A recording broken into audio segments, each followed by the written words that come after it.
राजनीति शास्त्र का एक सिद्धांत है, जहाँ जहाँ भी प्रजातांत्रिक सरकार बनी है और बनेगी, वहाँ हर 5 साल में सरकार को और केंद्र जो मेरे अपनी दृष्टि में ये लोकतांत्रिक राजतंत्र हो गया है। हर बड़े बड़े नेताओं के बेटा बेटी नाती पोता ये सब राजनीति में जाके इसको धुंधला कर। दोस्तों नमस्कार, मैं हूं कुमार मुकेश। आप देखना शुरू कर दिया रिएक्शन बिहार न्यूज। अभी हम मौजूद हैं जमुई विधानसभा के कटोना ग्राम में। राह चलते हमें दिखा और इनके शब्दों का चयन से हमें लगा कि इनसे हमारा एक इंटरव्यू होना चाहिए। कि ये हम उनसे जानते हैं जिन्हें हम चाणक्य के नजरिए से देखते हैं। हमें यह भी पता नहीं कि इनका नाम क्या है। शब्दों के चयन से इनके पास मेरी लालसा बनी कि इनसे कुछ बात किया जाना चाहिए। तो चचा जी, रिएक्शन बिहार न्यूज से बात करने के लिए आपको बहुत बहुत धन्यवाद। शुक्रिया।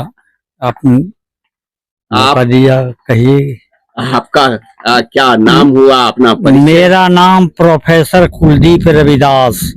मैं जाति से चमार हूँ समाज के दृष्टि में। अच्छा, बहरहाल आप जानना क्या चाहते हैं, पूछना क्या चाहते हैं? नहीं, पूछना तो सवाल आप पहले ही दे दिए हैं कि जाति से चमार हैं। आप कहना क्या चाह रहे थे? कहना ये चाह रहे हैं, आपने ये पूछा था कि इस बार बिहार विधानसभा का चुनाव होना है जी, आपको कैसा लग रहा है? हाँ।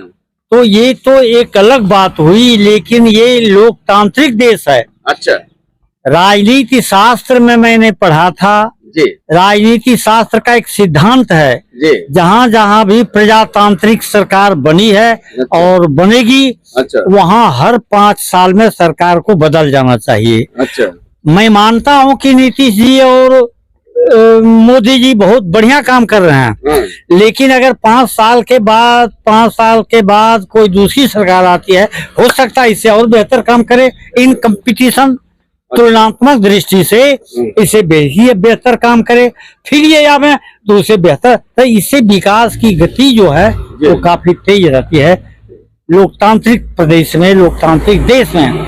लेकिन बिहार और केंद्र जो मेरे अपनी दृष्टि में ये लोकतांत्रिक राजतंत्र हो गया है।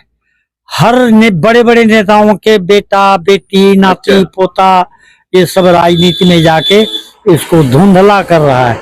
जो राजनीतिक दलों का जो कैडर होना चाहिए उसको उसकी कोई महत्ता नहीं दी जा रही है। फिलहाल जो 20, 25, 30 वर्ष पहले दी जाती थी, अब नहीं है। चाचा जी, आपने बहुत बड़ी बात कह दी है कि राजनीतिक करने वाले के पुत्र बेटा ने राजनीति को धुंधला कर दिया है। थोड़ा इस पर थोड़ा हमें ज्ञान दीजिए। मैं किसका नाम ले लूं? पूरे बिहार में हर पार्टी के बहुत सारे अनगिनत लोग हैं जो इस कैडर के हैं। अच्छा जी, पूरे देश में। तो इसके लिए तो फिर क्या करना होगा? आपका क्या सोच कहती है? तो इसके लिए डॉक्टर अंबेडकर ने आरक्षण दिलवाया बहुत कठिन परिश्रम के बाद। लेकिन उन्होंने यह भी कहा था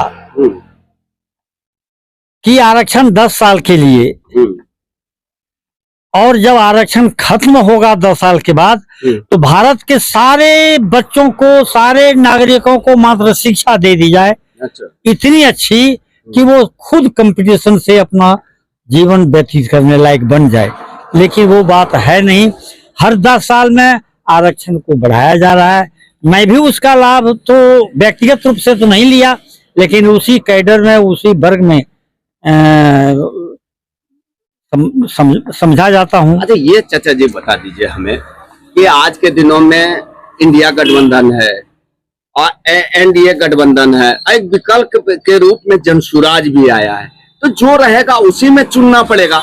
इसमें से किसको आप पसंद करते हैं? किसको अब की बार राज सिंहासन देने वाले हैं, या आपकी सोच क्या कहती है? वो लाख सारी सुविधाएं सरकार क्यों नहीं दिखा दे? अच्छा, वो दिखा रही है सरकार, बिहार सरकार, केंद्र सरकार। लाखों लाख, करोड़ों करोड़, अरबों अरब का वो फाउंडेशन हो रहा है, कार्य नहीं हो रहा है। कहीं प्रगति काम में नहीं है, अच्छा, वो अखबार में है। और क्योंकि मैं राजनीति शास्त्र का विद्यार्थी का अध्ययन किया हूँ, तो फिर उस सिद्धांत को मानता हूँ कि थोड़ा आप आड़े हाथ में चाचा जी जा रहे हैं, हमको थोड़ा क्लियर कट बताइए कि एनडीए इंडिया या विकल्प के रूप में जनसुराज, किसको आप अच्छा कहेंगे? न ही इंडिया, अच्छा किसको कहेंगे? न ही इंडिया न ही एनडीए, मात्र सरकार बदलनी चाहिए 5 साल पर, जो बदल सके। फिर एनडीए आएगा 5 साल के बाद, अच्छी बात है, अभी उसको बदल जाना चाहिए। विकास पुरुष के नाम से नीतीश जी जाने जाते हैं। मैं ये थोड़े कह रहा हूँ कि विकास पुरुष नहीं है या मोदी जी देश के लिए कुछ नहीं कर रहे हैं, बहुत अच्छा काम कर रहे हैं। अच्छा, यह पूरी संभावना बनती है कि इन कंपटीशन तुलनात्मक दृष्टिकोण से जो इनके जगह पर आएंगे, हो सकता है इससे और बेहतर काम अच्छा हो। तो तेजस्वी तो कर रहे हैं कि हम बस 5 साल में सरकार बदल जानी चाहिए, एकदम बदल जानी चाहिए। नहीं देखना है, खाली बदलना है विकास। मैं तो विकास के बारे में ये आपको बता रहा हूँ ना, बोल रहा हूँ ना, कि जितना विकास अभी आप देख रहे हैं, अगर तुलनात्मक दृष्टि से इसको प्रगति के राह पर आंका जाए, तो हो सकता है आने वाली सरकार इससे और बेहतर विकास का काम करे। अच्छा, लालू जी किस रूप में आप देखते हैं? कुछ तो ज्ञान बांट दीजिए, हम लोगों को जाने कम से कम किसी के इतिहास को। कम से कम सामाजिक दृष्टिकोण से हमारा हिंदू समाज 4 वर्ग में विभाजित है जी। सवर्ण, ब्राह्मण, क्षत्रिय, वैश्य और शूद्र। अच्छा, तो इस दृष्टिकोण से मैं मानता हूं कि लालू जी बिहार के लिए, शूद्रों के लिए, पिछड़ों के लिए भावनात्मक रूप से बहुत अच्छा काम किया था। गरीब वंचित लोगों के लिए यही काम किए थे ये। अच्छा, बिल्कुल किए थे। गरीबों को आवाज मने आवाज बहुत बुलंद आवाज नहीं, तो फिर जो पहले की स्थिति थी बहुत बदतर थी। आज का समाज वैसा नहीं है कुछ।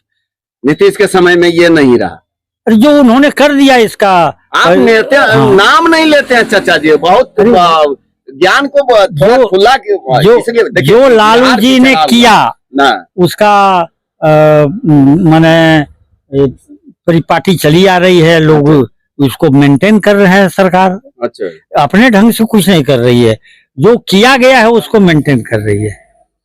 चलिए, अभी इनका परिचय चाचा जी ने आपको खुद दिया है, और ये एक बार हम बताएं, ये पेशे से प्रोफेसर रहे हैं और रिटायर्ड प्रोफेसर हैं, और बहुत ही मेरे सवालों का जवाब बारीकी से और बहुत मजबूती से दिए हैं। आप इनके बातों को किस रूप में लेते हैं, हमें कमेंट बॉक्स में कमेंट करके जरूर बताएंगे। धन्यवाद।